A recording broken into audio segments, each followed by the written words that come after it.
मकर राशि पंचम बृहस्पति द्वितीय शनि। बृहस्पति पंचम हेतु सबु वर्गर व्यक्ति माने व्यवसायी, शिक्षार्थी, कर्मजीवी, चाकरीशायी एवं अविवाहित पुओ झील माने, विद्यार्थी ये समस्त वर्गर व्यक्ति माने अत्यधिक शुभफल पाइबे। किंतु द्वितीय शनि हेतु मानसिक दुश्चिंता, परिवार में मतांतर, फाइनान्शियल डिस्टर्बांस बा आर्थिक दुरावस्था, पैसा पत्र हजिबा, नष्ट होगा ये जिनस टी शनिकर द्वितीय हेतु एवं शारीरिक पीड़ा सब वर्गर व्यक्ति मैंने अल्प बहुत पाइबे। व्यवसाय माने नूतन व्यवसाय चुक्तिबद्ध हेबे नूतन व्यवसाय उद्यम करेंगे किंबा व्यवसाय शाखा बढ़ावा योजना करेंगे। नूतन व्यवसाय आरंभ, व्यवसाय उन्नति एवं आयर नूतन पंथा खोल। व्यवसाय बिना परिश्रम बिना द्विधारे अत्यंत शुभफलदायक हम एवं व्यवसाय मान अवशिष्ट 8 मास रहा अत्यंत शुभफलदायक। शनि द्वितीय हेतु पैसा पत्र एवं आर्थिक कारोबार कला बेले सतर्कता अवलंबन करेंगे। पैसा पत्र क्या देला बेले कि जे पैसा नब ठीक ठाक देपारे ना, अन्य ठार आनी धन फेर असमर्थ हेबे एवं अन्य को देइथिबा धन पाइबार विफल हेबे। व्यवसाय माने केवल ये दिगटे कि आर्थिक कारोबार कला बेले यदि सतर्क रुहति व्यवसाय कौन अशुभ रहा। विद्यार्थी माने उच्च शिक्षा लाभ पाई विदेश यात्रा करेंगे, व्यवसाय विद्यार कृतकार्य हेबे एवं जो पाठटी पढ़ी से पाठटा ही परीक्षा पड़ो और कृतकार्य हेबे। विद्यार्थी से आग्रह जात एवं स्वल्प परिश्रम अत्यधिक फल प्राप्ति हो। विद्यार्थी मान द्वितीय शनि विशेष क्षतिकारक है। विद्यार्थी मान जेहतु पंचम बृहस्पति अत्यधिक शुभफलदायक।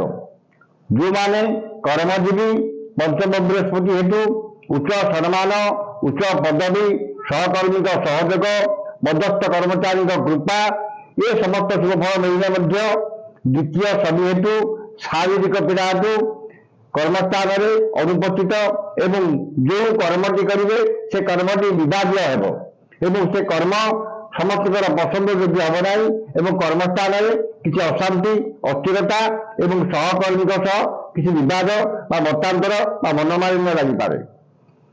स्वास्थ्यगत समस्या कर्मजीवी मानक किसी द्वितीय शनि वायु रोग, बात रोग एवं जॉइंट पेन ये जिनस गैस समस्या ये जिनस समस्या सृष्टि हो पारे।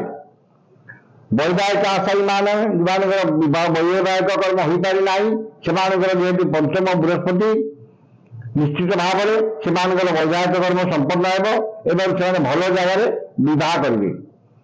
सब वर्गर व्यक्ति माने पंचम बृहस्पति हेतु द्वितीय बृहस्पति थे किसी मात्रा उपशम मिल जेहेतु शनि द्वितीय अच्छा केवल सब वर्गर व्यक्ति माने केवल विद्यार्थी की छाड़ी अन्य समस्त वर्गर व्यक्ति माने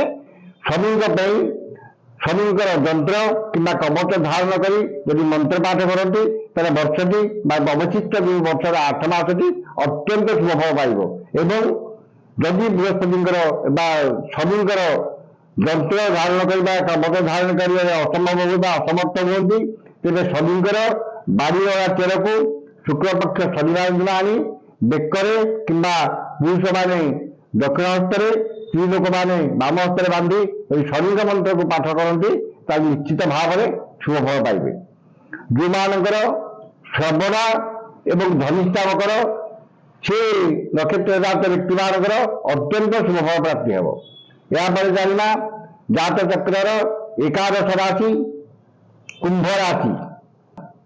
कुंभ राशि चतुर्थ बृहस्पति जन्म शनि अत्यधिक 12टी जाक राशि भितर कुंभ राशि व्यक्ति माने सतर्कता रहा निहाती जरूरी। वाद विवाद, स्वास्थ्य, आर्थिक कारोबार, सौजन कथबार्ता, उपदिष्ट कर्मचारी सहित कथबार्ता, क्षमताशाली व्यक्ति कथबार्ता एवं राजनैतिक व्यक्ति मान कथबार्ता युक्तितर्क विरत हे। ଆର୍ଥିକତା ସବୁ ବର୍ଗର ବ୍ୟକ୍ତିମାନେ ଏହି ଫଳ ପଳାବ ଆର୍ଥିକ କାରବାର କଲାବେଳେ ସତର୍କ ରହିବେ।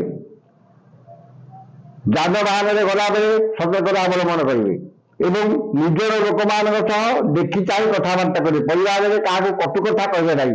ମୁଖ୍ୟ ହେଲା ଆପଣଙ୍କର ବଚନ ସଂଯମତା ବା ବାକ୍ ସଂଯମତା ନିହାତି ଜରୁରୀ, ନହେଲେ ଭୟଙ୍କର ବିପଦରେ ପଡ଼ିପାରନ୍ତି।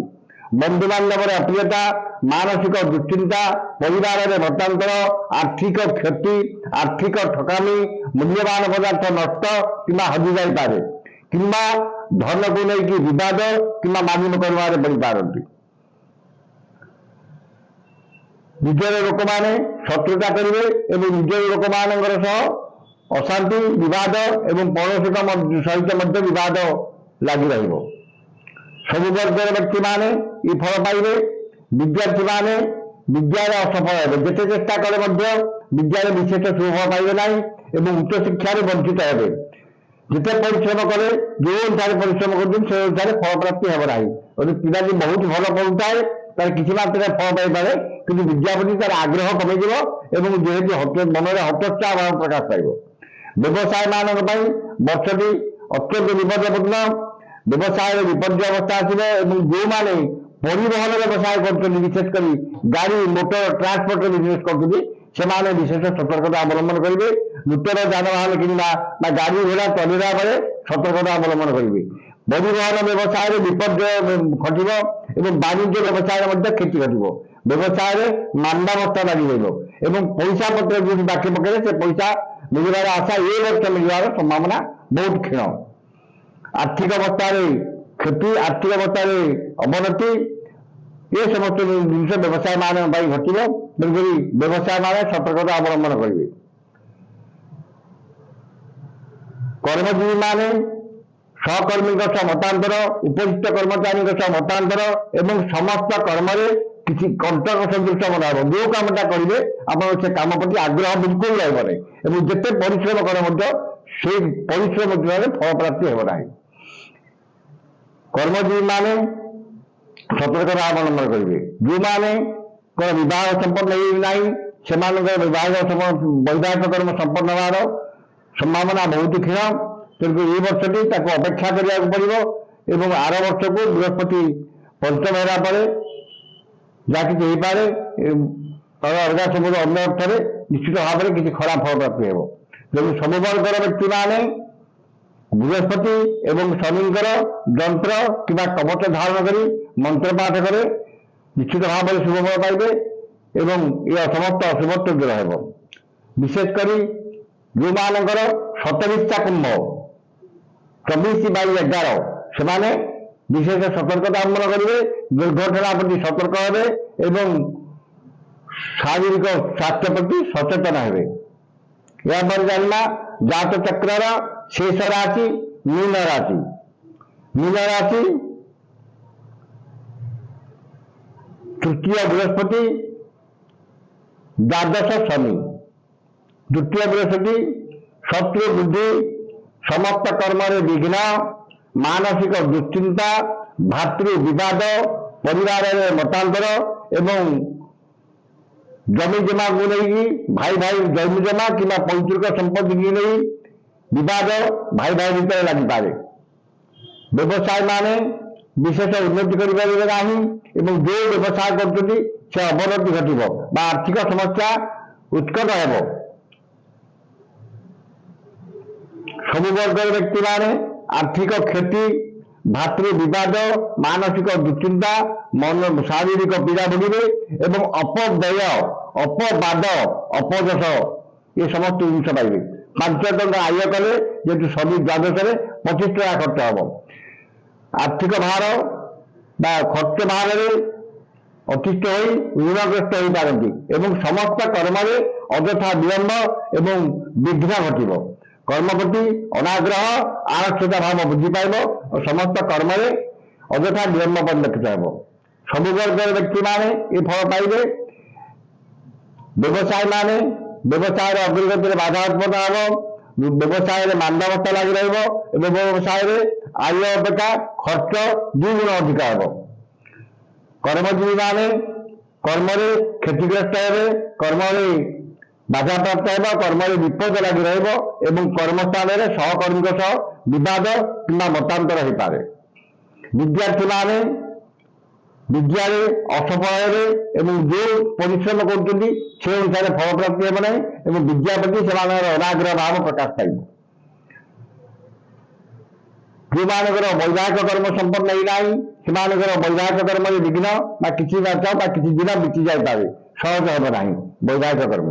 ଏ ସମସ୍ତ ବ୍ୟକ୍ତିମାନେ ସତର୍କତା ଅବଲମ୍ବନ କରିବେ ଏବଂ ସବୁ ବର୍ଗର ବ୍ୟକ୍ତିମାନେ ଶୁଭ ଫଳ ପାଇବା ପାଇଁ ବୃହସ୍ପତିଙ୍କର ଯନ୍ତ୍ର କିମ୍ବା କବଚ ଧାରଣ କରିବେ ଏବଂ ଶନିଙ୍କର ଯନ୍ତ୍ର କବଚ ଧାରଣ କରି ବୃହସ୍ପତି ଏବଂ ଶନିଙ୍କର ମନ୍ତ୍ର ପାଠ କଲେ ଏ ଅଶୁଭତ୍ୱ ଦୂର ହେବ ଏବଂ ଶୁଭଫଳ ପ୍ରାପ୍ତି ହେବ।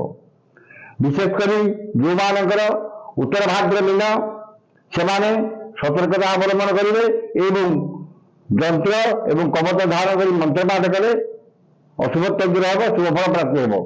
ଯଦି ଯନ୍ତ୍ର ଏବଂ କବଚ ଧାରଣ କରିବା ସମ୍ଭାବନା ହୁଏ ତେବେ ବ୍ରହ୍ମଦୃଷ୍ଟି ବୃହସ୍ପତିଙ୍କ ପାଇଁ ବ୍ରହ୍ମଦୃଷ୍ଟି ଏବଂ ଶନିଙ୍କ ପାଇଁ ବାରିର ଧାରଣ କରି ମନ୍ତ୍ର ପାଠ କରିବେ ଯଦି ନିଶ୍ଚିତ ଭାବରେ ଶୁଭଫଳ ପ୍ରାପ୍ତି ହେବ। ଏ ଥିଲା 12ଟି ରାଶିର ରାଶିଫଳ।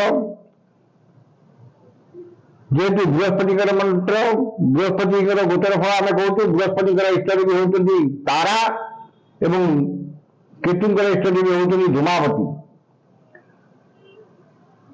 ମୟାରଙ୍ଗ ବିକାର ରୂପଧର ବିଦର୍ଭନ୍ ଚନ୍ଦ୍ରାତ୍ମିକେ ହୁଫତ୍କାରମୟୀ ତ୍ୱମେବ ଶରଣଂ ମନ୍ତ୍ରାତ୍ମିକେ ନାଦୃଶୀ ମୂର୍ତ୍ତିସ୍ତେ ଜନନୀ ତ୍ରିଧାମ ଘଟିତା ଷ୍ଟୁଳାପି ସୁଖମାପରା जीवादं निहितरा कथं पातु मं श्रेये टन टन टन टंटा प्रकरत मट्टमाराट घंटी वहंती स्त्रे स्त्रे स्त्रे पारकाराट कटकित होता नादसंगाट भीमा लोको मुंडाग्रमाला बलहलहला योगाग्रमाच चरवंती चंडमुंडं मटमटमदिते चरवयन्तं पुनातु। जगज्जननी मां तारा बृहस्पतिकर इष्टदेवी जगज्जननी मां तारा एवं केतुंकर इष्टदेवी मां धूमावती जो माने आज रहे आष्ट संवादर राशिफल बृहस्पति हेतु राशिफल को देखुंट शुणुंट से वर्षर अवशिष्ट मासटी शुभफलदायक हो, सुख समृद्धि आर्थिक दुरावस्था दूर हो, स्वास्थ्य उन्नति एवं पारिवारिक शांति आणु यह ही जगन्नाथ पाखे कामना करी विदा देउछि। मु ज्योतिर्विद कैलाश दास। जदि आपणकर ये भिडियोटी आपको भल लगी थाए निश्चित भाव में लाइक करेंगे, सब्सक्राइब करेंगे एवं शेयर करेंगे। रहुछि, नमस्कार।